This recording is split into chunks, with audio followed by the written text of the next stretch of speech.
Isn't it strange? When a man says, "I want you," people see it as normal. But if a woman says, "I want you," suddenly she's looked at differently. One side is considered natural. The other is branded as easy. So many women grow up with this strange feeling. They have desires, but they feel ashamed of those very desires. Today, we're going to speak honestly without avoiding it. Is it really wrong for a woman to have sexual desire? And why do they carry this guilt inside? Number one, the first guilt. Let me tell you a real story. There was a girl about 18 years old. For the first time in her life, she felt her body craving something. She wasn't doing anything wrong. It was just natural.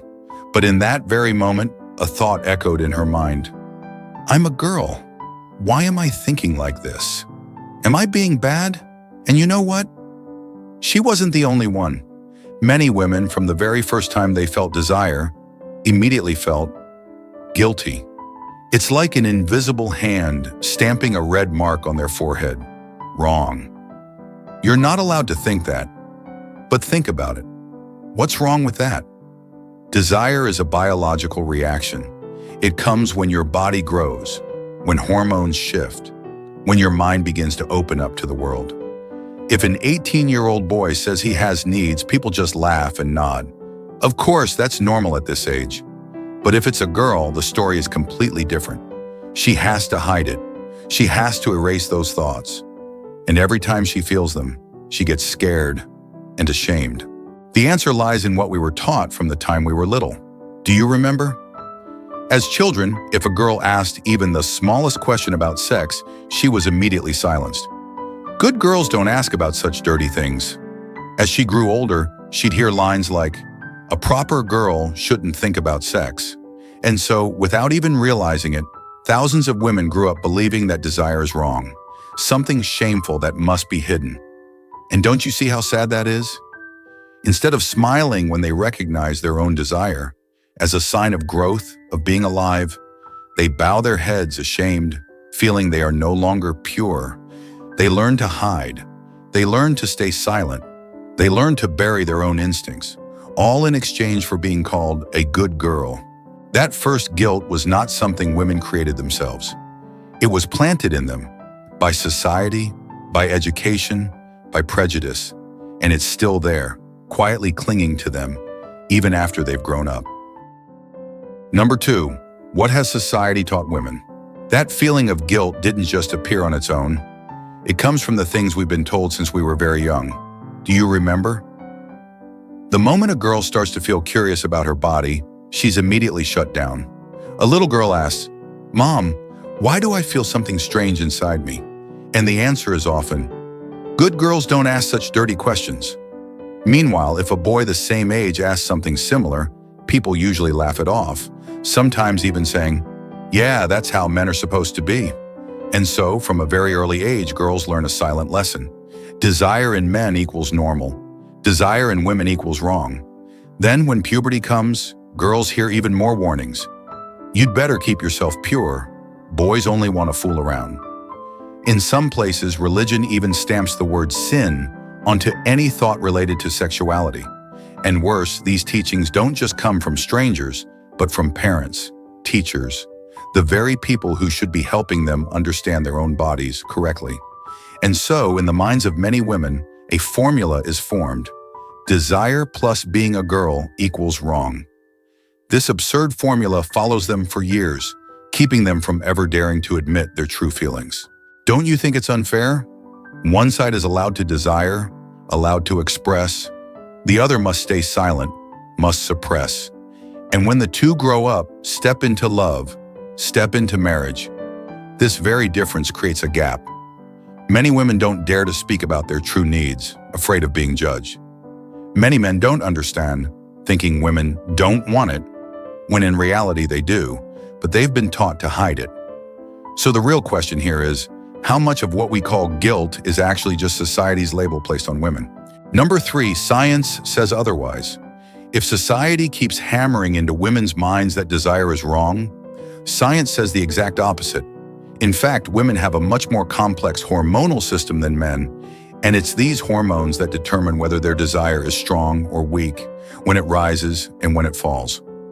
For example, during the menstrual cycle, there are days when estrogen and testosterone rise sharply, making women feel more eager than usual. See? The body is simply doing what it's meant to do. There's nothing dirty, nothing shameful. It's just biology. But here's the funny thing. When men feel desire, everyone nods. That's instinct.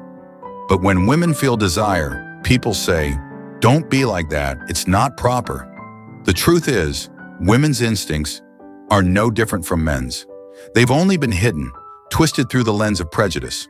Did you know that many studies show women can experience desire even more deeply than men because they are not only aroused by the body, but also by emotions, by the environment, by connection? Which means when a woman says, "I want," it's not just instinct. It's her soul and emotions woven together. And yet society has turned it into something shameful.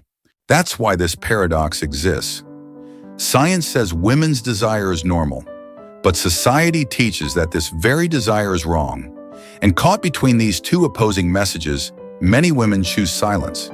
They believe the lie instead of the truth. So the question is, if desire is natural, then where does this so-called guilt actually come from? Is it merely a product of judgment? And if that's true, do we have the right to let it go? In the next chapter, we'll look through the lens of philosophy to better understand the weight of judgment. Number 4, the weight of judgment. Here we arrive at a big question.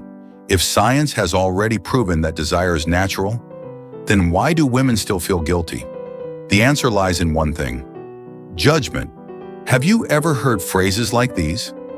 A girl who admits her desire loses her value. A respectable woman doesn't think about sex. These words are not the truth.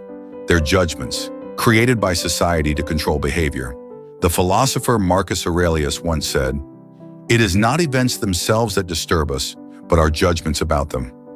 Desire does not harm women. It's the label of shameful attached to that desire that causes the pain. Many women I've spoken with told me they're not afraid of their own desire. They're afraid of how others will look at them if that desire is revealed. In other words, they themselves are not wrong. What makes them feel guilty is the judgment coming from the outside. And here lies the paradox. Desire belongs to you, but guilt comes from others. You're carrying a burden that isn't even yours. In truth, the guilt many women carry is no different from a backpack someone strapped onto them when they were little. They've walked through life with that backpack, tired, weighed down, without ever asking, "But this isn't even mine."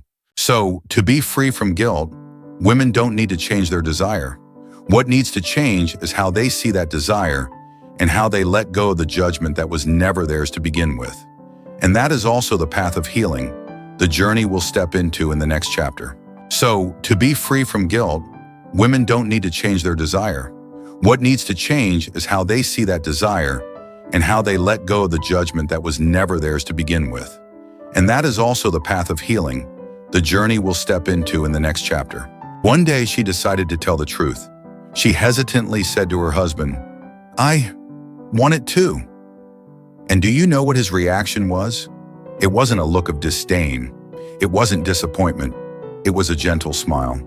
He embraced her and said, "I've always hoped you'd dare to say that." That moment changed her life. She realized someone who truly loves her would never ask her to hide her nature. On the contrary, he saw it as honesty, as connection. From that day on, she no longer felt guilty. Every time she felt desire, she smiled, because it was a signal that I am alive, I am in love, I am connected. I share this story so you can see one thing. Guilt does not live in desire. It only lives in how others react and in how you judge yourself. When you dare to face it, to speak it, to accept it, you'll realize there was never anything wrong at all. You know, so many women out there are also waiting for a moment like that. A moment to realize desire doesn't make them less valuable. It doesn't take away their respect. On the contrary, it gives them freedom, authenticity, and a deeper connection with the one they love. When a woman no longer feels guilty for her desire, that's the moment she truly begins to live authentically with herself. And that is also the final step on this journey, the step toward inner freedom. We'll talk about that in the last chapter. Number 6, desire does not make you guilty. Women, desire does not make you guilty. It makes you alive. It makes you truly human. You don't need to apologize for having needs. You don't need to hide them out of fear of others' eyes. In truth, if someone makes you feel wrong for desiring, the wrong isn't in you, but in their prejudice. Think about it. When a man feels desire, no one blames him. When a woman feels desire, she's labeled immoral. So does that sound fair? And more importantly, do you want to keep living by those unfair rules? Or do you want to live true to yourself? In truth, your desire is the language of your body.